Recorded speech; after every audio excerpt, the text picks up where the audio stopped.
So are you folks today ready to move the planet away from its dependence on fossil fuels? Are you ready to make changes in your individual lifestyle and to make a more sustainable Earth? And are you ready to fight for better policies in your city and your county and your state and your nation and in this world to make the planet more sustainable? Everywhere you look on this planet, the planet is telling us it's in trouble and it needs our help, and are we going to help it? You know, I was born in '56. And I don't know what the carbon dioxide level in the atmosphere was that year, but by the time I was 4, it was 315 parts per million, as compared to about 270 before the Industrial Revolution.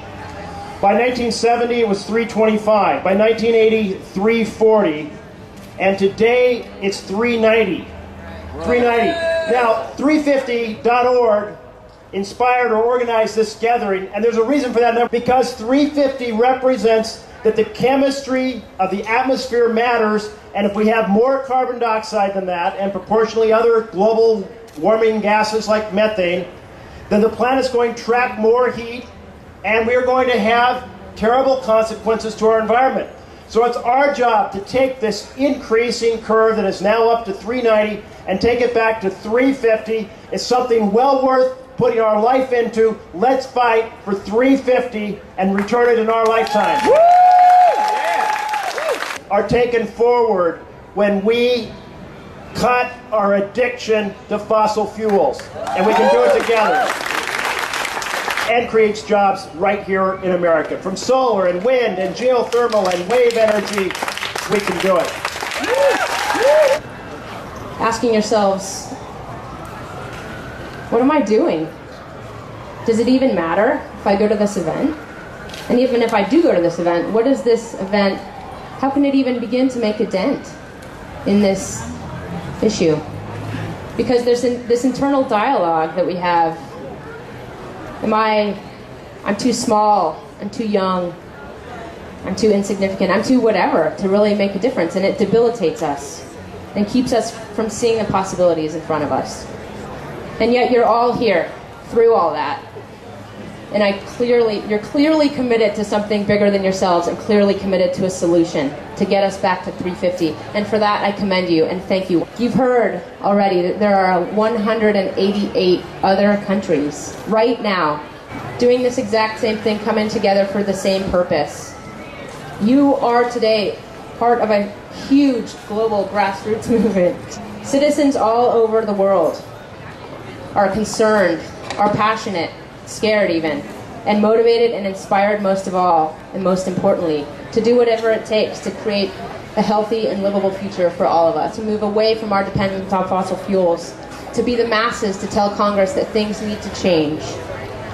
And individually, we are the together. Today I have the honor of introducing Clayton Davis, who has attended Youth Empowered Action Camp for the last 2 years, since our first summer that we had the camp here in Oregon. And Clayton is the kind of young person who really gives me hope for the future and should give us all hope for the future, because he has a passion and enthusiasm for making a difference on climate issues and for youth activism in general. And he's part of a growing movement of young people who realize that we're damaging the earth and that young people are the ones that can do something about this. I'm a 17-year-old high school student from Vancouver, Washington. What I would like to accomplish today is to share with you that I care about the planet. My generation is being handed the biggest crisis that humans have ever faced: climate change. 50 years is not a very long time from now. I plan to be around then. And the future that climate scientists are predicting worries me. Many of you are in your 60s. When I'm your age, there will have been a 2 degrees Celsius increase in global temperature, leading to disastrous weather events like monster hurricanes, devastating floods, droughts, and fires. Millions of people will starve or become environmental refugees. We already see these things happen. The fact that we are not all making huge changes to prevent these disasters from happening shocks me.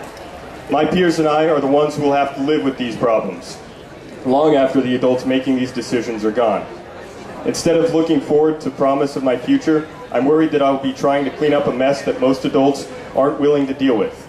I'm worried that I won't even have a future. With everything that is at stake, it is up to each of us to raise awareness of the people around us, take actions in our own lives, like biking and taking mass transit, and to demand that our leaders take bold action now.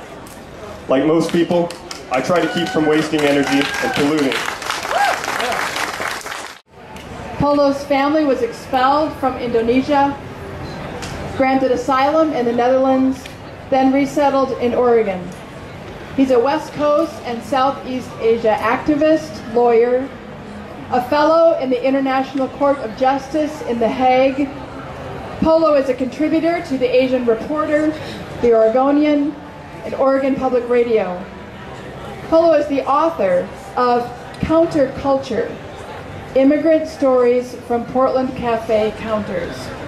So thank you to the 350.org folks for putting together this mercado. This is how you spread ideas, movements, encouragement, love, and nurturance.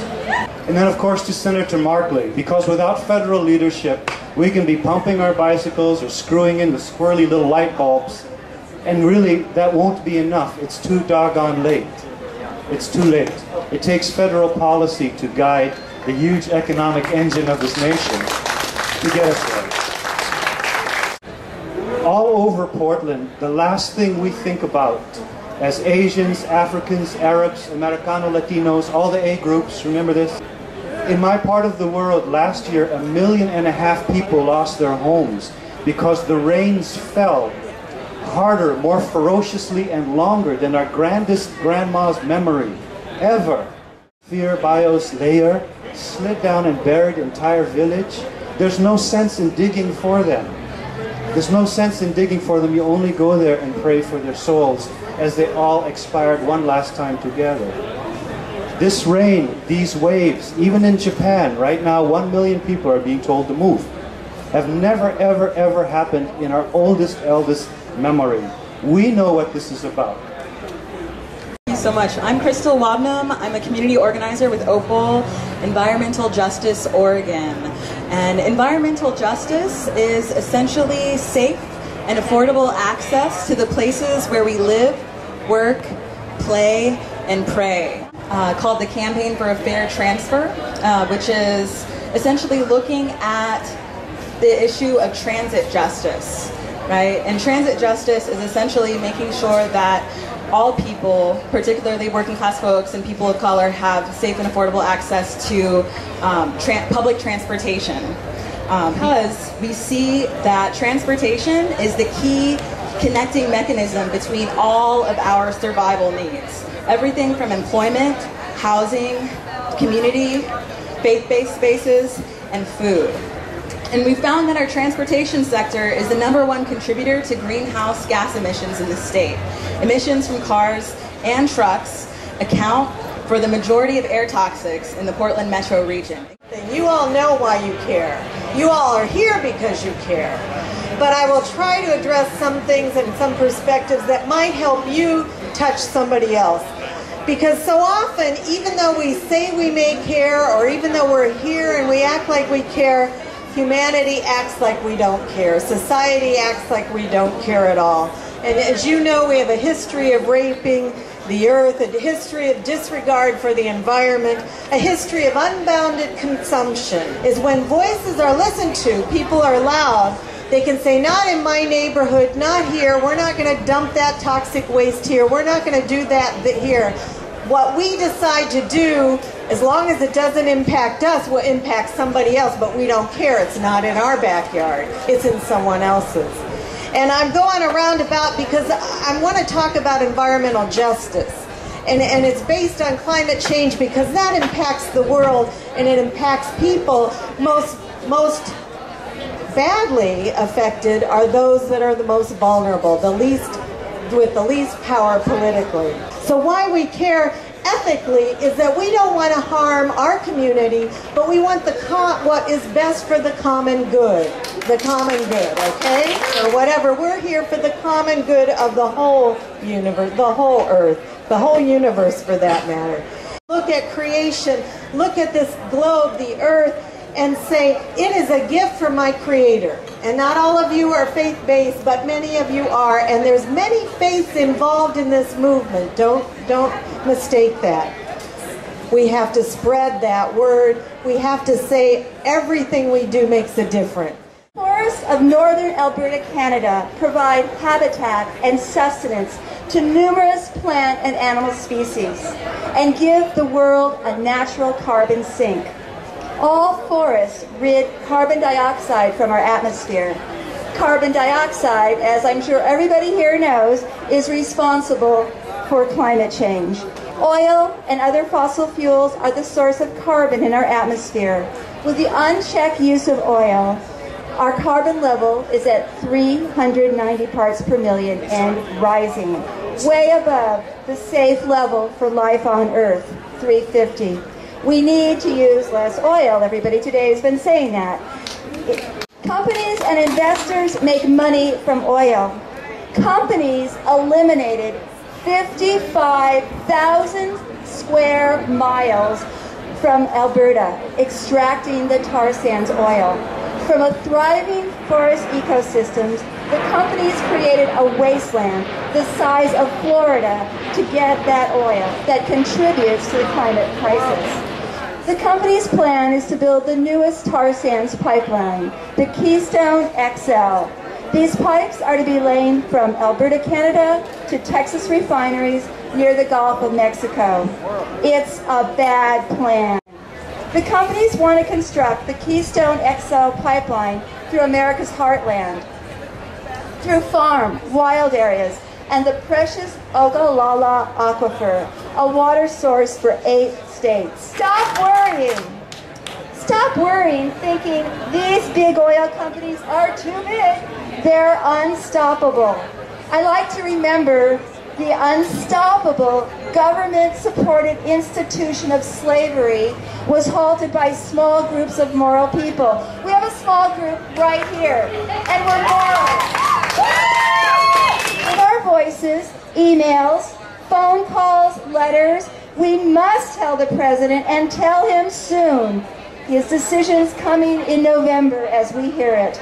Do not permit the Keystone XL pipeline through our border. We were all arrested. We all know that it is a good idea to try to interfere with a bunch of bad ones. How are you? Great. My name's Laura. I'm Laura Stevens. I'm with the Sierra Club Campus Beyond Coal campaign here in Portland. First, I just want to see a show of hands of who here cares about stopping global warming.